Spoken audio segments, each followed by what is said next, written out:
안녕하세요. 반갑습니다.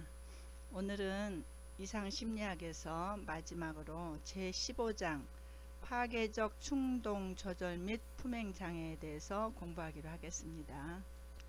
목차를 살펴보면요, 오늘 공부할 것으로 첫 번째 적대적 반항장애가 있습니다.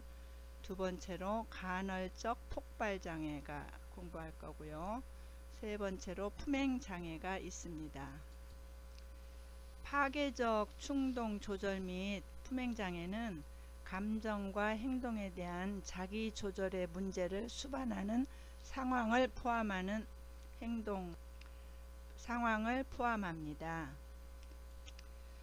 이러한 장애 같은 경우 사회적으로 파괴적인 행동을 보이며 아동 자신보다 함께 있는 친구나 선생님, 부모님과 같은 주변의 다른 사람을 더 고통스럽게 만든다는 특징이 있습니다. 파괴적 충동 조절 및 품행 장애의 경우 감정과 행동에 대한 자기 조절 문제와 관련된 장애를 의미합니다. 특히 이 장애들은 공격 행동이나 과민한 기분으로 인하여 타인의 권리를 침해하거나 사회적 규범을 위반하는 등의 문제를 보이는 특징이 있으며 주의력 결핍 과잉 행동 장애와 함께 대표적인 외현화 장애로 꼽힙니다. 또한 이 장애들은 파괴적 충동적, 통제되지 않는 반항적인, 반사회적 품행장애, 비행, 그리고 분노 발작과 같은 다양한 용어로 개념화되는 경향이 있으며 학령기 초기에 시작하여 청소년기 전반에 걸쳐 성인들의 걱정을 야기합니다. 특히 공격성과 괴롭힘, 타인의 권리 침해 등은 아동 및 청소년 개인과 가족뿐만 아니라 학교를 포함한 기관이나 나아가서 사회 전체의 문제라고 할 수 있습니다. 이 장에서 주로 공부할 적대적 반항장애, 간헐적 폭발장애, 품행장애 세 가지 장애는 모두 정서 조절과 행동 조절의 문제를 포함하고 있지만 두 가지 유형의 자기 조절 중 어떤 영역이 더 핵심적인 문제 영역인지에 따라 장애의 특성이 구분된다는 점입니다. 품행장애는 행동 조절의 어려움과 관련되는데 타인의 권리 침해나 심각한 규칙 위반, 사람이나 동물에 대한 공격성과 같은 문제가 있을 경우에 주로 진단됩니다. 간헐적 폭발장애는 오히려 정서 조절의 어려움이 주된 문제 영역으로 심리 사회적 요인에 의한 과도한 분노 표출이나 조절되지 못한 감정과 관련이 되어 있습니다. 적대적 반항 장애는 두 장애의 중간 정도에 해당하며 분노나 과민성과 같은 정서 통제의 어려움과 논쟁적이고 반항적인 행동 통제의 어려움이 동일하게 문제가 되는 양상을 보이는 것입니다. 적대적 반항장애나 간헐적 폭발장애, 품행장애에서 기술되는 다양한 증상, 예를 들어 짜증이나 반항, 거짓말, 공격 행동 등은 아동의 정상 발달 과정에서 어느 정도 관찰되는 정상적인 행동 양상이라고 할 수 있습니다. 자신의 문제를 언어로 표현하는 것이 서툰 어린아이의 경우에 자신의 욕구가 좌절되었을 때 주변 사람들을 때리거나 물건을 던지는 등의 공격 행동이 쉽게 발생합니다. 언어가 발달하는 과정에서 환상과 현실을 적절히 구분하지 못할 수 있기 때문에 어린아이들이 특별한 의도 없이 이야기하는 거짓말은 발달 과정에서 자연스러운 현상입니다. 따라서 증상이 장애에 부합하는지를 결정하기 위해서는 진단 기준과 관련된 행동의 빈도, 지속성, 다양한 상황에서 만연된 정도, 손상의 정도를 포괄적으로 고려해야 합니다. 특히 개인의 연령이나 성별, 개인이 속한 문화권의 정상 기준을 상대적으로 고려하여 진단하는 것이 필수적입니다. 아동기 초기부터 성인기까지 품행장애와 관련된 문제들의 유형은 매우 다양합니다. 초기 아동기에는 양육자의 지시에 제대로 순응하지 않거나 반항적인 태도를 보이거나 지나치게 떼를 쓰는 행동이 문제 행동이라 할 수 있으며, 이러한 문제 행동이 지나치게 잦고 다양한 영역에서 발생할 경우 적대적 반항 장애로 진단합니다. 아동이 성장함에 따라 점차 반사회적 행동이나 관계적 공격성이 나타나고, 후기 아동기나 청소년기에는 위험 수준이 높은 비행 행동이나 물질 사용이 주요한 문제 행동이 될 수 있으며, 이러한 문제 행동이 일정 수준 이상 지속될 경우에 품행장애로 진단하게 됩니다. 중요한 것은 적대적 반항장애가 있는 아동이라고 해서 모두 품행장애로 발전하는 것이 아니며, 모든 문제 행동이 관련장애로 진단되는 것은 아니라는 점입니다. 네, 적대적 반항장애에서 오늘 이 시간에 할 것은 적대적 반항장애와 에서의 임상적 특징과 유병률 및 경과를 살펴보고요. DSM-5의 진단 기준을 오늘 또 공부해보기로 하겠습니다.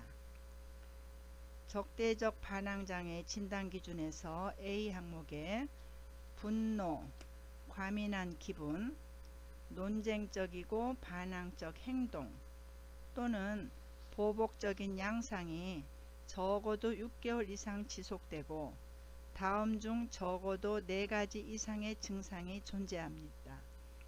이러한 증상은 형제나 자매가 아닌 적어도 1명 이상의 다른 사람과의 상호작용에서 나타나야 합니다. 분노와 과민한 기분을 살펴보면은 첫 번째, 자주 욱하고 화를 낸다. 두 번째로, 자주 과민하고 쉽게 짜증을 낸다. 세 번째로, 자주 화를 내고 크게 분개한다. 네 번째, 논쟁적 반항적 행동을 또 살펴보면요. 네 번째로, 권위자와의 잦은 논쟁. 아동이나 청소년의 경우는 성인과 논쟁을 한다.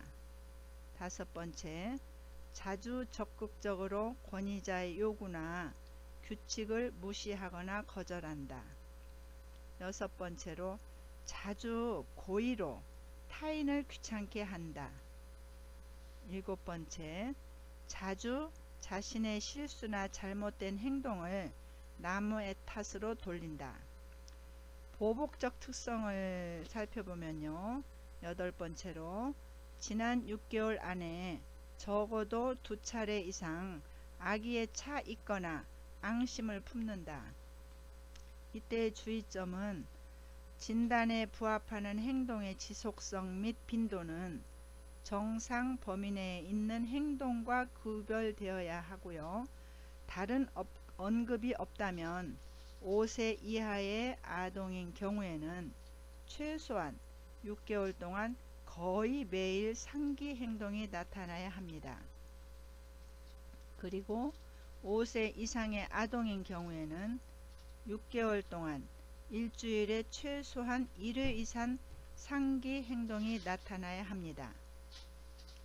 이런 빈도에 대한 기준은 증상을 기술하기 위한 최소 기준을 제공한 것일 뿐이며, 반항적 행동이 동일한 발달 수준에 있고 성별이나 문화적 배경이 같은 다른 사람들에게서 전형적으로 관찰되는 것보다 더 빈도나고 강도가 높은지와 같은 다른 요인들도 고려해야 합니다. 비문항은요, 행동장애가 개인 자신에게 또는 자신에게 직접적으로 관련 있는 사회적 맥락, 예를 들면 가족, 또래 집단, 동료들 내에 있는 상대방에게 고통을 주며 그 결과 사회적, 학업적, 직업적 또는 다른 중요한 기능 영역에서 부정적인 영향을 줍니다. C문항은요, 행동은 정신병적 장애, 물질 사용 장애, 우울장애 또는 양극성 장애의 경과 중에만 국한되어 나타나지 않습니다. 또한 파괴적 기분 조절 장애의 진단 기준을 충족하지 않아야 합니다. D문항에서는요, 현재의 심각도를 명시할 것이고요.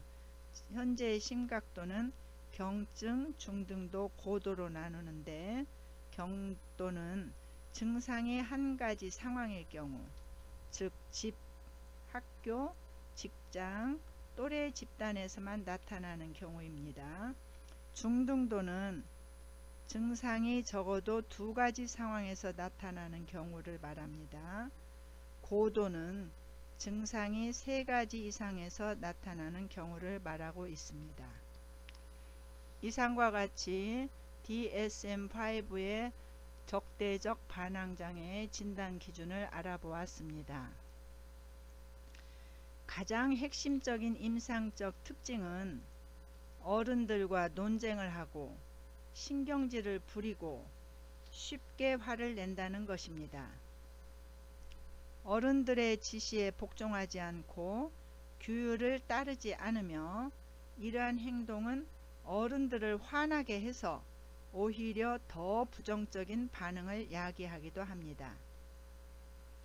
이 장애로 진단받는 아동은 자신이 화를 잘 내거나 반항적이라고 생각하기보다는 오히려 부당한 요구나 분위기에 대해 대항하려는 자신의 태도를 긍정적 반응이라고 합리화하는 경향이 있습니다. 어떤 경우에는 자신의 문제 행동을 정당화하려고 친구나 다른 사람을 비난하는 모습을 보이기도 합니다. 이러한 경우는 장애에 기여하는 개인의 특성과 그 사람이 경험하는 부적응적인 사회적 상호작용 중 어떤 요소가 아동의 적대적 행동에 영향을 미쳤는지 쉽게 결정하기 어려울 수 있습니다. 실제로 아동 및 청소년기의 적대적 반항장애는 보살핌이 부족한 방임적 가족 환경이나 엄격하고 비일관적 양육이 제공되는 가정에서 좀 더 흔히 발병합니다.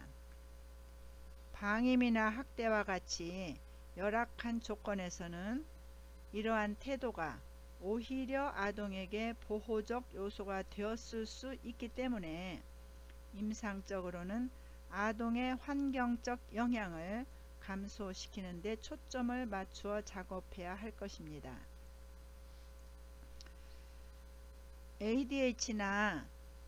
ADH가 있는 아동이나 청소년, 성인 집단에서 적대적 반항 장애의 비율이 상당히 높은 편인데 이는 기질적인 위험 요인을 공유하기 때문인 것으로 여겨지고 있습니다.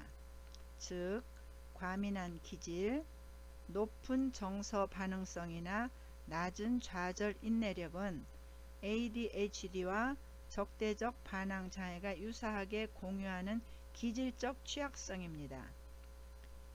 이로 인해 ADHD로 진단받은 아동의 경우 성장 과정에서 적대적 반항 장애를 함께 진단받는 경향이 상당히 높은 편입니다. 적대적 반항 장애의 유병률과 경과, 감별 및 진단 원인에 대해서 알아보겠습니다. 적대적 반항장애 유병률은 1에서 11%로 보고되며 실제로 학령기 아동의 16에서 22%에서 거부적 성향이 관찰됩니다. 빠른 경우에는 만 3세경부터 시작될 수 있으며 대부분의 경우 8세 이전에 시작됩니다.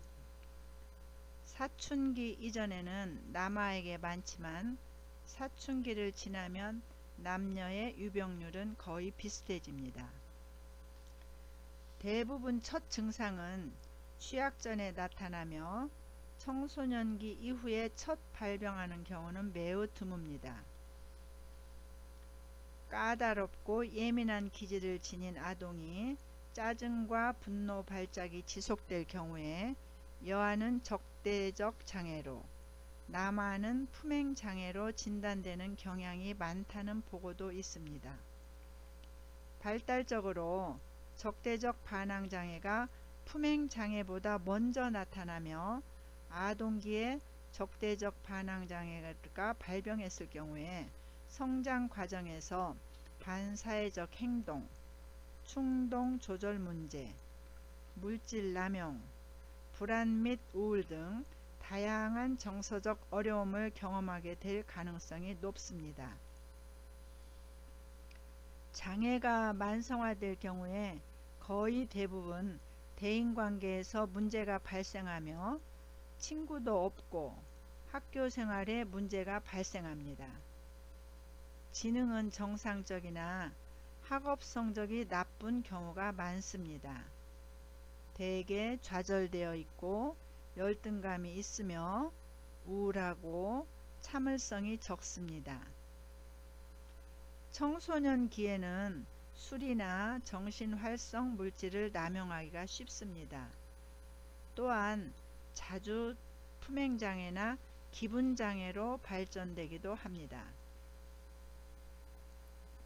적대적 반항장애의 경과와 예후는 여러 변수, 즉 병의 심각도, 지속기간 혹은 품행장애, 학습장애, 기분장애, 물질 사용 장애 같은 질환의 공존 여부 및 가족관계에 따라 다양합니다. 순수하게 적대적 반항 장애만 진단받은 환자의 경우 약 4분의 1은 예후가 좋아서 수년 내에 호전됩니다. 그러나 성장하면서 증상이 그대로 유지되고 다른 사람의 권리를 침해하는 품행장애로 이행되는 경우에는 예후가 나쁜 편입니다. 감별 진단을 좀 살펴보면요. 발달 단계에서 특정 시기, 즉 24개월 즈음에 발현되는 반항 행동은 정상적이므로 잘 감별해야 합니다. 스트레스가 심할 때 반항적인 행동이 일시적으로 나타날 수 있는데 이때는 적응장애로 진단하여야 합니다. 품행장애, 조현병, 기분장애의 발현 과정에서도 반항적인 행동이 나타날 수 있는데 이때는 적대적 반항장애로 진단하지 않습니다. 적대적이고 거부적인 행동은 주의력 결핍 과잉 행동장애, 인지장애, 지적장애와 동반될 수도 있는데 이때는 문제 행동의 심한 정도와 기간에 따라 적대적 반항장애 진단을 동시에 내릴 수가 있습니다. 품행장애의 경우에 성인이나 권위자와의 갈등이 장애의 원인이라는 점에서는 적대적 반항장애와 유사할 수 있습니다. 그러나 품행장애에서 재산 파괴, 사기나 절도와 같이 타인의 기본권의 침해가 보다 빈번하게 발생한다는 측면에서 감별될 수 있을 것입니다. 파괴적 기분조절 부전장애의 경우 적대적 반항장애와 같이 만성적인 부정적 기분과 분노 발작이란 증상을 공유한다는 측면에서 유사할 수 있을 것입니다. 그러나 증상이 야기된 기저에 기본 조절에 어려움이 존재하며 이런 어려움이 파괴적 기분 조절 부전 장애 진단을 모두 충족할 경우에는 적대적 반항 장애를 진단해서는 안 됩니다. 원인을 살펴보면요. 적대적 반항 장애는 어른에게 거부적이고 적대적이며 반항적인 행동을 지속적으로 나타내는 경우인데요. 적대적 반항 장애를 지닌 아동들은 화를 잘 내고 이 장애의 세 가지 핵심 증상이 있습니다. 즉, 분노하며 짜증내는 기분, 논쟁적이고 반항적인 행동, 복수심으로 이루어져 있습니다. 이러한 아동들은 화를 잘 내고 어른의 요구나 규칙을 무시하며 어른들에게 논쟁을 통해 도전하고 고의적으로 타인의 기분을 상하게 하거나 귀찮게 합니다. 자신의 실수나 잘못에 대해서 다른 사람을 비난하고 심술을 잘 부리며 복수심이 강하여 타인을 괴롭히는 경향이 있습니다.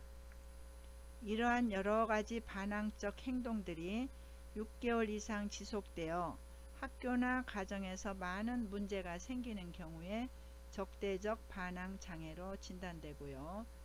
이러한 장애가 만성화면 대부분 대인관계에 부정적인 영향을 미치게 되어 친구도 없고 학업 성적이 저하되는 등 학교 생활에서 많은 문제가 발생을 합니다.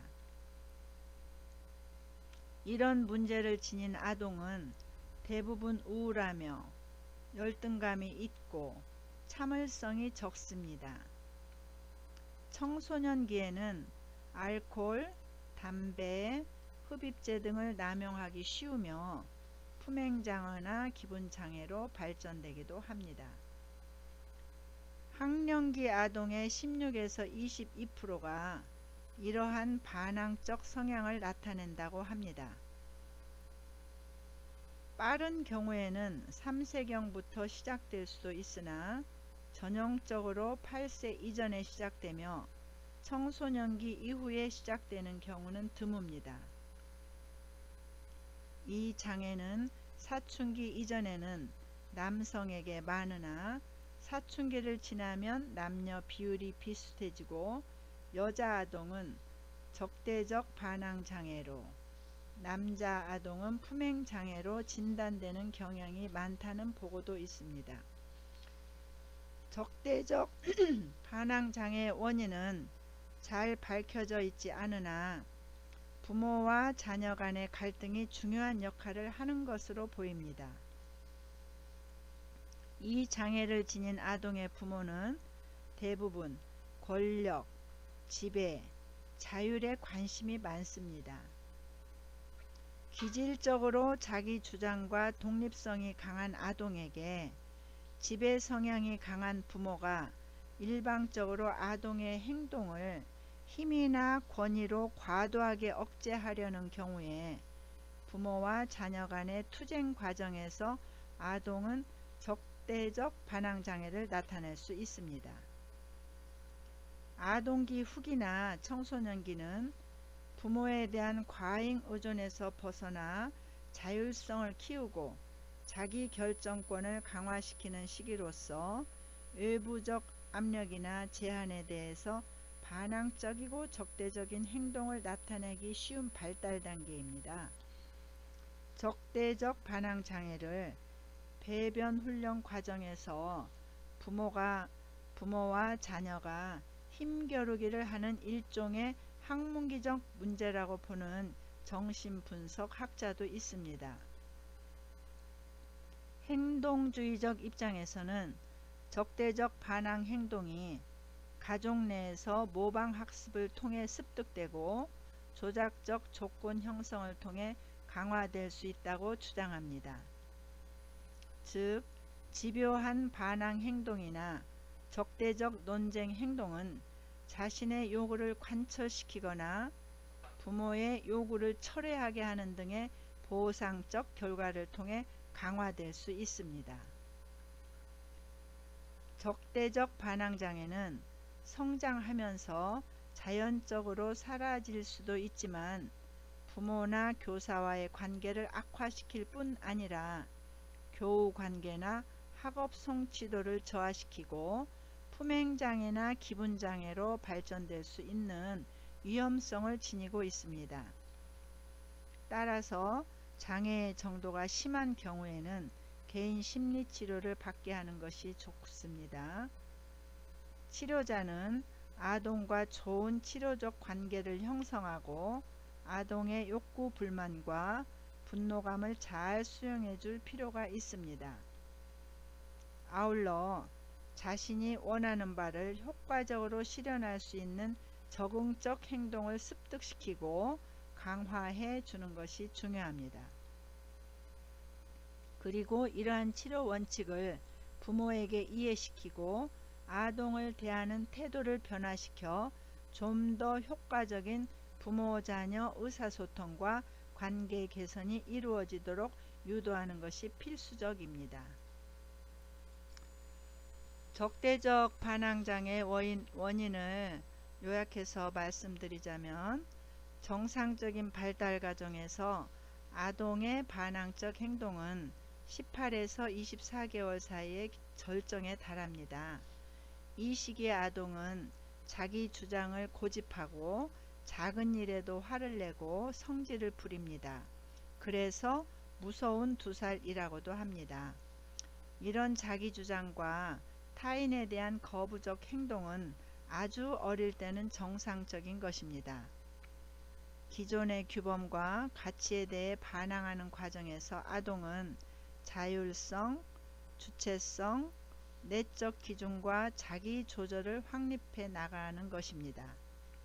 다만 이러한 행동이 발달이 지속되는 과정에서도 계속 연장될 경우에 병리적으로 변화하게 됩니다.